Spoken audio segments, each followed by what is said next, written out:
Hey YouTube, Sam here. Well, today we're changing out this light, and the first thing you need to do is make sure you can touch this wire without hurting yourself or shocking yourself. In all seriously, you can kill yourself doing this kind of thing if you don't do it right. I am not responsible if you do anything I do. If you don't like the way I'm doing it, don't do it. And if you're uncomfortable doing it, consult an electrician.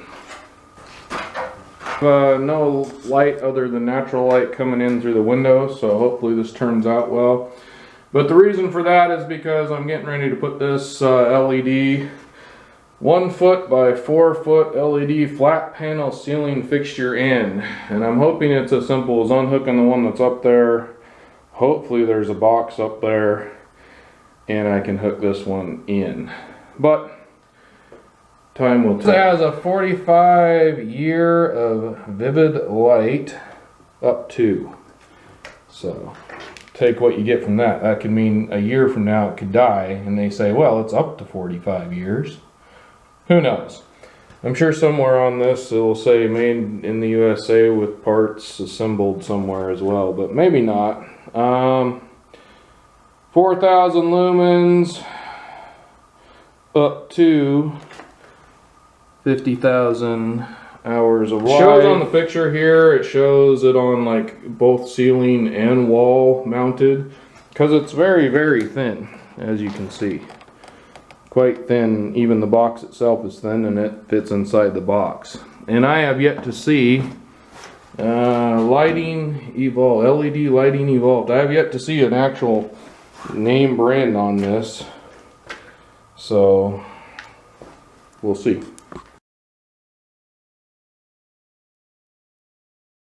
Here's what comes in the box. There's a little light there. You got some mounting hardware and a set of instructions that you should go through. And then this light actually was in here like that right off the bat. So I'm going to read instructions, see if I need where I need to measure to mount this stuff, and go from there. Instructions are already starting to get a little bit hazy on what to do, but I need this plate here.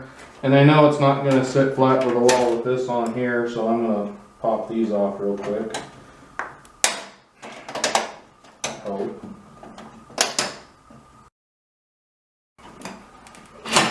Yep, there you go. You got to slide it that way. Some little pieces of tape that were kind of holding it too, but they didn't really hold it. And this is the piece that we need right here. So here we are. We got that out. I got the wires kind of pulled where they're kind of in the center here, and this is going to go up here. And then it's going to, hopefully, in fact, I'm going to bring it over. There's holes where you can just stick this, and that's where it's going to be. And there's holes right here that I'm hoping I can use at least one of them, if not both, so that you can kind of turn and pivot this. I can already tell that if I hook it up to just direct holes, at least on both of them, it's going to be kind of cocked at an angle like this. And I really want to try and get this as straight as I can. So I'm going to put this up in here, starting with this one, and get that up in there.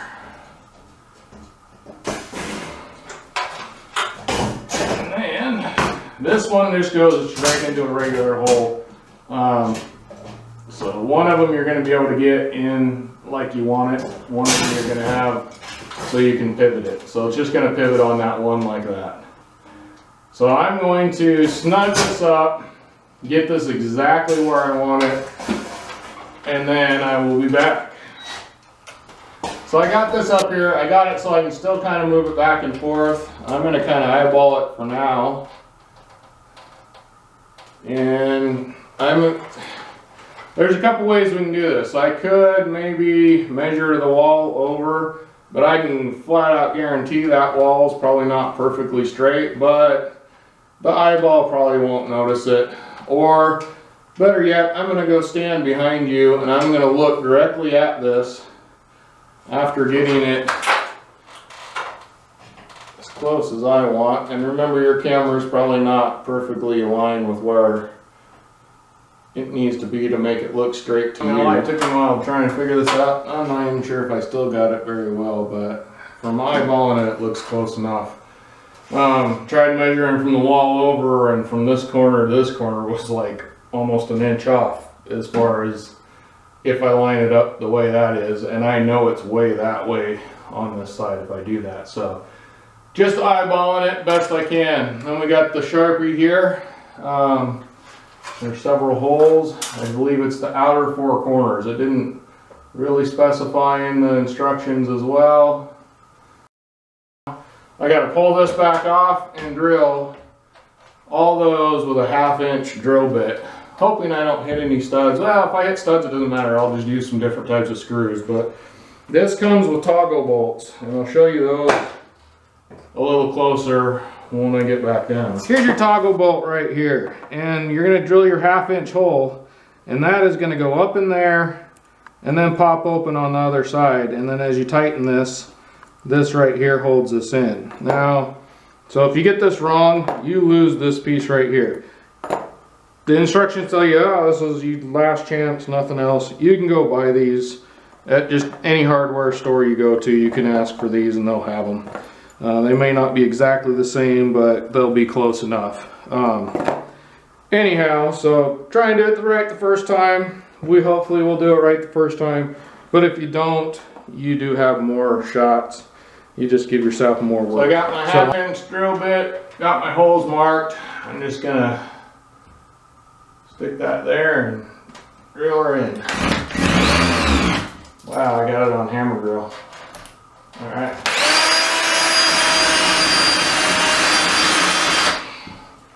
Yep.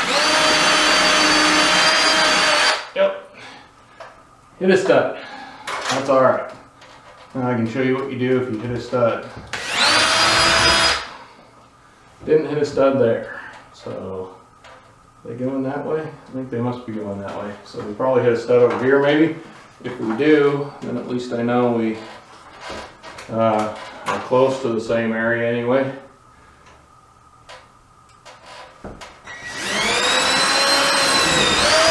Oh, right off the edge.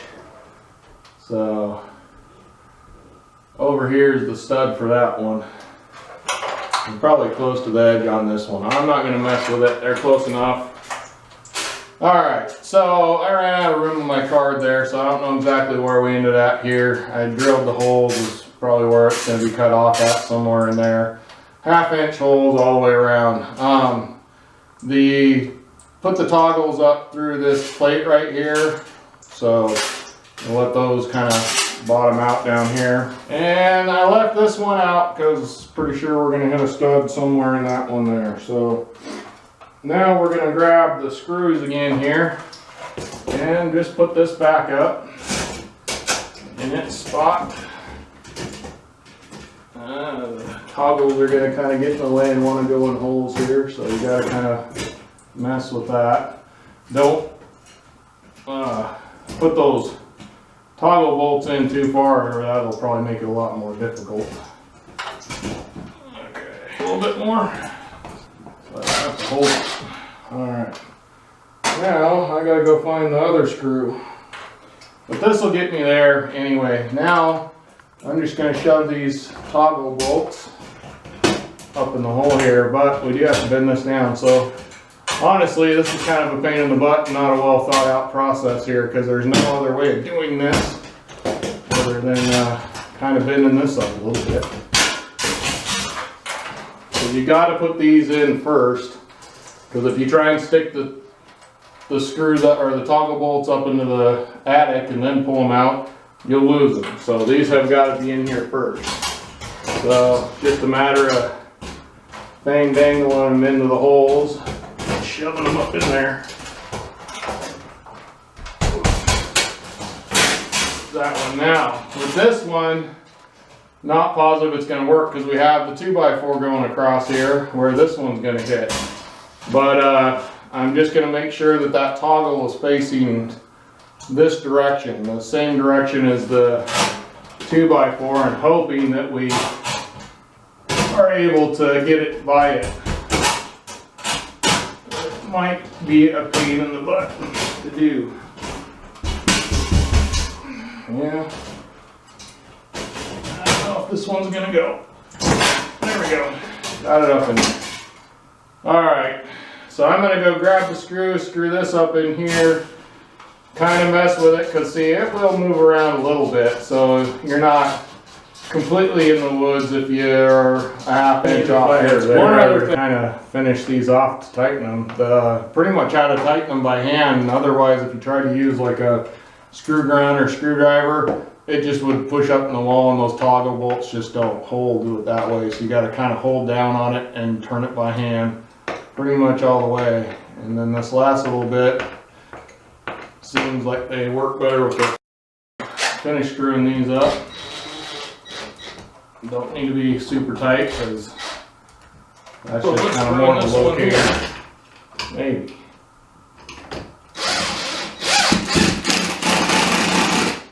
Alright. I'm happy with that. It's very sturdy mechanism they got here. Now on all 4 corners it came with these rubber keeper things, just to keep you from bashing the corners in here. Now the next thing, I don't know if you can see this, but on the light there is a little wire here, and that wire hooks up onto right here. There's a little oh, what do I want to call it? I don't know, a little pot spot for that. I don't know how to explain it better than that, but there is a spot specifically made for that, and that just hangs the light so you can do stuff. Quite honestly, I'm on the wrong side of the light for wiring, so I'm going to flip that over and I'll meet you on the other side. I don't have much light here, especially from this side that you can see, but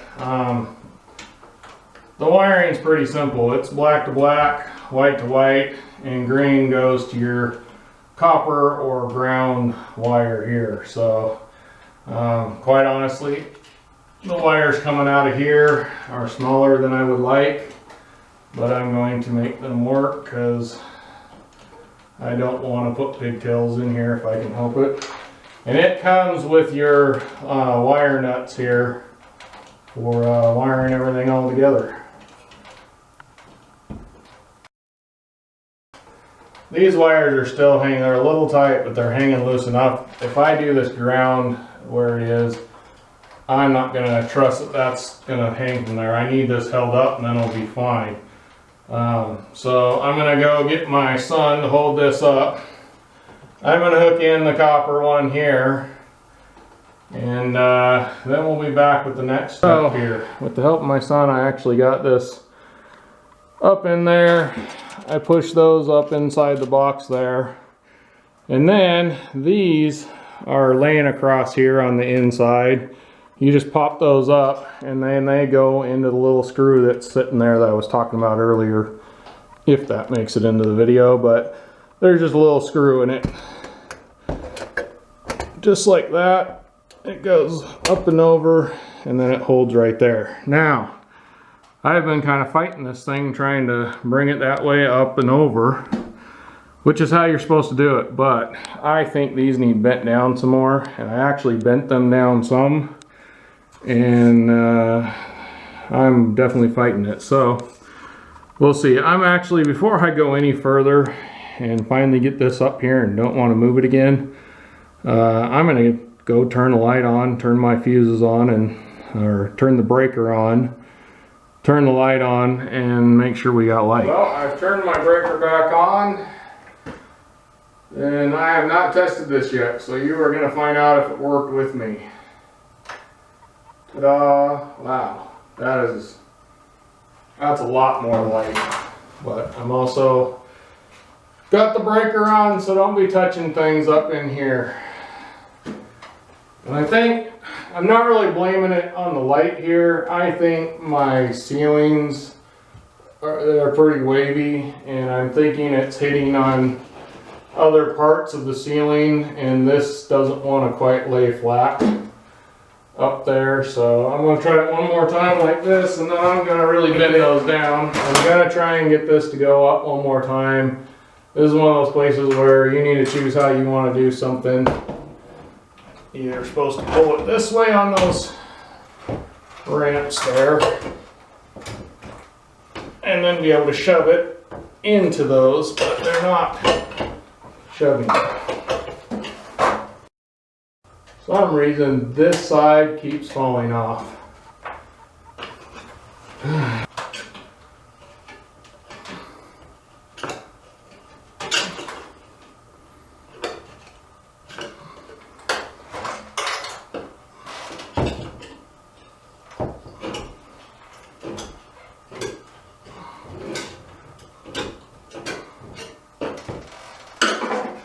Gotta go this way and over. There we go. Alright, so it's up there. For now, I'm gonna have to pull this down to do some painting, and this side looks pretty good, but this side I think I went a little bit too far and it's hanging a little bit here. Honestly, we're going to paint this, so I'm going to pull that back down. This is one thing I do. Another thing I like about this, I'm not going to show you right now, or probably even when we're painting, but pull this down and carefully hang it by those things there, and you can paint up underneath there without unhooking everything. So that'll be nice too. And then I will probably bend that one back up a little bit just to get it up in there, and maybe even put some caulk around there to finish it off nice. But all in all, I'm happy with it. I got a better working light now, and I think my mom will like it. Well, YouTube, that's it. I got some little bit of here and there's I need to do with it later on down the road, but for right now, I got a better light. I'm pretty happy with the light. There's quite a bit of light coming in the window, so I'll have to come in later on tonight and see how it looks. Also, I found the name F-E-I-T, so Feit, I don't know, F-E-I-T electric. That's what's on these instructions here. Instructions were pretty good. Mainly just figuring out what part to take out of the box and how to get it out of the box was only problem I had. But all in all, very simple. And I do think it would have been much more simple had the wires in my ceiling been coming out of the box a little bit further and my ceiling was a little bit flatter. That would have probably helped some too at getting this on. So definitely, before you go bending down on those, check your fit first. Make sure it's not just going to slide up in there. I do think they were a little tight regardless. So between wavy ceiling and a little bit of tightness, I definitely had to bend mine down. This side over here, I'm definitely going to have to bring up a little bit more, but that's for later in the day. Alright, I'm pretty happy so far. Maybe later on down the road I'll bring you back in when we're all done with the apartment and show you that. This is Sam, Jack of all, Master of none. You all have a good one.